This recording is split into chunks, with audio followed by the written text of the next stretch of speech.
Good morning, Darlene. Um, it's so nice to get to talk to you. SciStarter is such an amazing organization that you founded and that you run. And I must admit, I still remember the day when I was sort of saying, well, I haven't gotten many grant applications in a while. And all of a sudden, this amazingly, way beyond anything I'd ever considered, grant application showed up from you and SciStarter.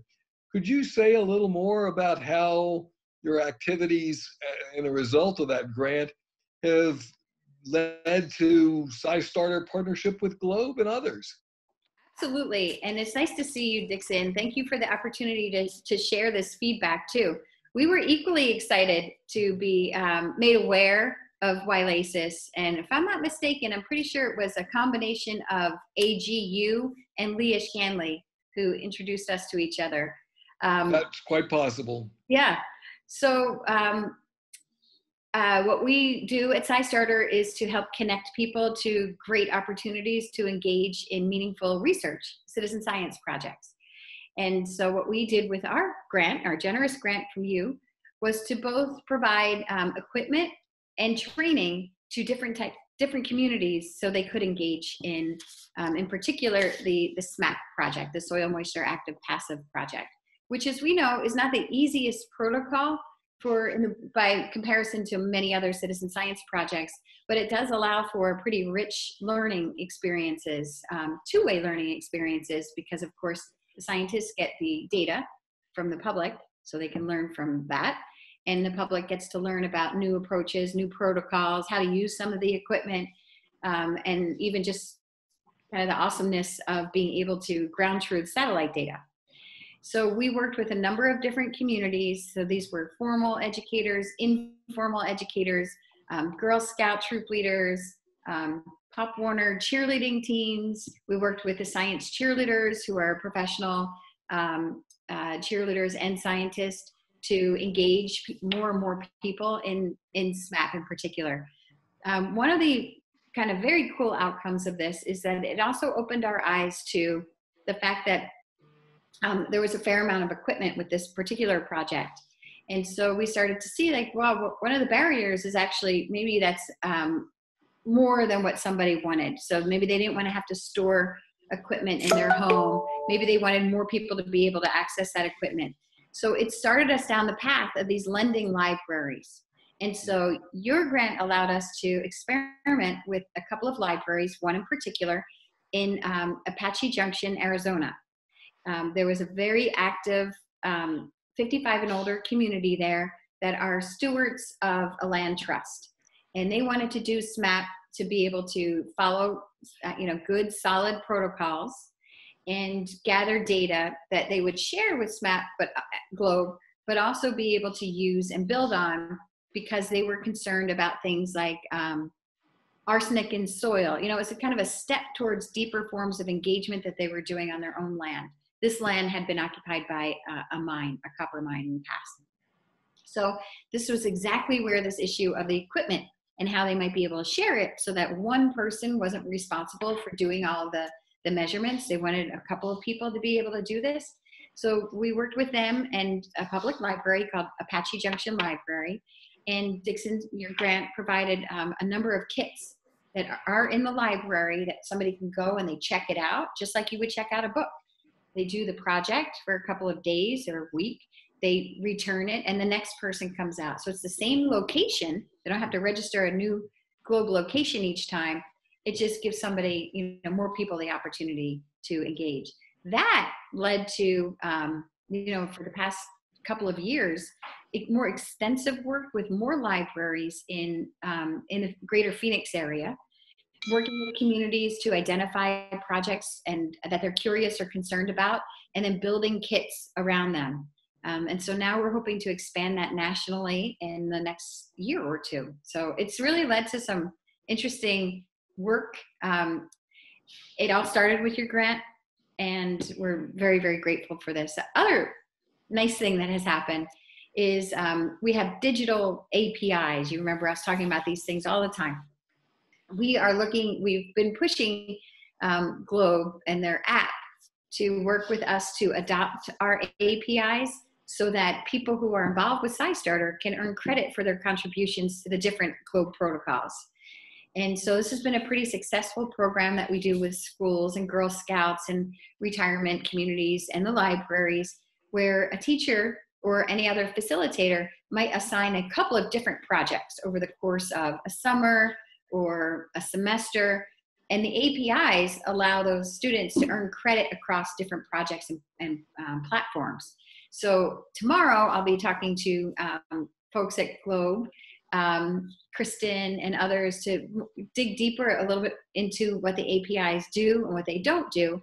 But there's already been some technical movement on the part of Globe, which we're really happy about. It took a while to get there, but once that's completed, what we can do is more seamlessly be able to report back, not just on how many people are doing Globe protocols, because the app can pick that up, the Globe app can pick that up, but also where they learned about the program, what other projects they do, how frequently they contribute, because then we might be able to see some neat patterns. So if we start to see that people are doing particular Globe protocols and they're also doing XYZ projects, then we can actually get smarter about our recruiting and support of those volunteers who cross over between those two.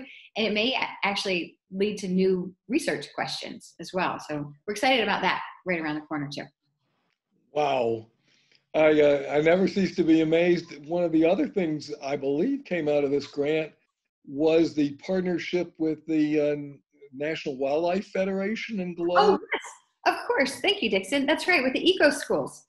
We were able to, yeah, that was a great partnership because it allows us to leverage existing communities. And then we built our online training. So we put together online training because SciStarter is relatively small in terms of the number of people who work at SciStarter. So we're largely distributed. And we did not want to have to use funds for traveling all over the place for in-person training. So we started working on a combination of PowerPoint and video for more informal online training. And we were really happy that Eco Schools kind of built upon that in really smart ways. And that was able to, then we were able to help the program expand into their Eco School network too. So that's right. That was a direct connection because of this grant. Well, also the nimbleness of SciStarter really paid off because if I remember correctly, the video training for online training was developed in basically 2 weeks. The woman who'd been hired to do the training with her daughter went out, did the measurements while videotaping herself doing them. They showed me the video so I could provide some technical feedback, make sure every little step was right, corrected it, did it again. It was phenomenal, and it was so rapid, and it was so wonderful. And that actually led to the partnership between the Eco Schools and the Globe program, as well as continuing to involve SciStarter. So that's just wonderful. Darlene, could you're on the, I believe you're still on the board of the Citizen Science Association? No, I was happy to serve my term. I was part of the inaugural board, and there's, I think I was on it for 3 years. There's term limits. So I reached my term limit. I still support CSA, but I'm not on the board. Well, one of the things I was going to ask you to comment on some is because one of the things you've done is you certainly break the mold. Anybody making erroneous assumptions about who will do science, who's good at science, who's interested in science, particularly environmental science, boy, you straighten them out and have broadened the community of interest. Could you say a little more about how your organization really works with that broader community? Mm-hmm. Yeah, and that's fundamental to what we do at SciStarter, and we take the starter part of SciStarter very seriously. And we know, from my personal experience of why SciStarter got started, is I was somebody who really had very little interest in science until I started working at Discover magazine in business development. And I was a decent writer, so I was asked to read the magazine and translate it to edit, educate teacher lessons, basically. And until that point, like I said, very little interest, never ever thought of myself as a scientist. But over time, it sort of reawakened something in me where I thought all of our messages here are about, especially with STEM programs in schools, lean towards this undertone of you should learn this so that you can become a scientist. And those messages obviously never resonated with me. So if they don't resonate with you, you don't really pay attention to them. And then you become further and further and further isolated from science. And then by the time you're an adult, you really start to wonder what connection is. And that's hard to support an enterprise you don't feel connected to.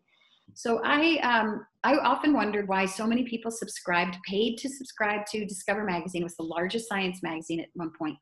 And we knew that many of the readers didn't finish college. So what were they doing with this information? Was it just entertainment? Was it education? What could you do with this?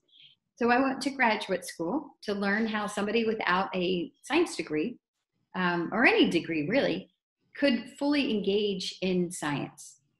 So this is where I learned about citizen science. This is where I learned about participatory research, all these different ways that people aren't just invited. It's not just lip service. They're actually needed to advance areas of science, needed to shape policy, and more. So, but it was impossible to find the opportunities. You shouldn't have to go to graduate school to try to figure out where you fit in this world. So SciStarter was my attempt of collecting as much information as I could on different opportunities that people had. I made it open. I invited people to add more opportunities. And now here we are. You know, it has 3,000 or so projects that people can engage in. It's a pretty robust research platform. But I always look for people like me. And I don't mean the way I look for people who felt or may still feel disenfranchised from science, and start to create crosswalks to where they already are. So for the Girl Scouts, that's awesome. They're already there. Their incentive is to earn a badge. So we create a badge with the Girl Scouts called the Think Like a Citizen Scientist Journey. So it's baked into what they're already doing. Hopefully along the way, they learn and hear these messages that you can do science, you can be part of science without having to commit to becoming a scientist. Maybe you do that later, maybe you don't. But these are great examples of how science needs everybody. That message is for their parents too. Same thing with the science cheerleaders. Now we have cheerleaders who have, a lot of attention. They're very ingrained in pop culture. They reach audiences that are hard to reach with science messages. But they themselves shatter stereotypes by talking about things that make them great cheerleaders, make them excellent engineers. Time management skills, good communication skills, kind of the sense of optimism, this can-do attitude. And so they're reaching a whole different community because of the interest in cheerleading and dance. And again, they talk to the parents. So every appearance they do, they engage people in a local citizen science project. Again, as a reminder that science needs everybody in order for it to work. We know that, we kind of all feel that, but just pointing them to the opportunities to do that are important. So we've developed a model where we look at a person's, basically their lifetime, from when they're young to when they're much older. And we look for all the different ways. As we all know, you change many, many times throughout the course of your lifetime. Sometimes you'll have time to do citizen science projects. Sometimes you won't. Other things take priority. Sometimes it may be a luxury to you. At some point in your life, unfortunately, you or somebody in your world maybe become sick. So your motivations for getting involved in different types of citizen science projects are going to change at that point too. So what we try to do is nurture that relationship as if it's a whole person, and we never want to see barriers be because of things that we could have addressed. So whether that's the equipment, access to equipment, we saw that was a barrier, and we start to work with libraries to make that equipment more accessible. Whether it's for incentives like badging or accreditation or actual badges from Girl Scouts, we start to develop ways to give people credit for this in ways that matter to them. Maybe it's workforce advancement, maybe it's actual college credit. For those that are looking for just recreational fun or homeschooling opportunities or distance learning opportunities, we have other pathways that we create for them. Well, it's fantastic. As you know, YLACES really is of the opinion that everybody needs to know how to think scientifically. It's just part of completing your intellect and being ready to be a citizen. And it isn't about just becoming a scientist or engineer. It's about becoming a participant in society. Us and so many other people that you support and organizations that you support, and the fact that you are all in. you running the training, being always available to answer questions, giving such a thorough overview of what people can anticipate and really the goals of why we're doing this. And you just articulated it again. And it's true. I've never felt that you are trying to trick people into becoming scientists. I think it really is the scientific thought that is super empowering to people. So your work is incredibly important, and we're the ones who are super grateful. Thank you. Thank you so much. And take care now.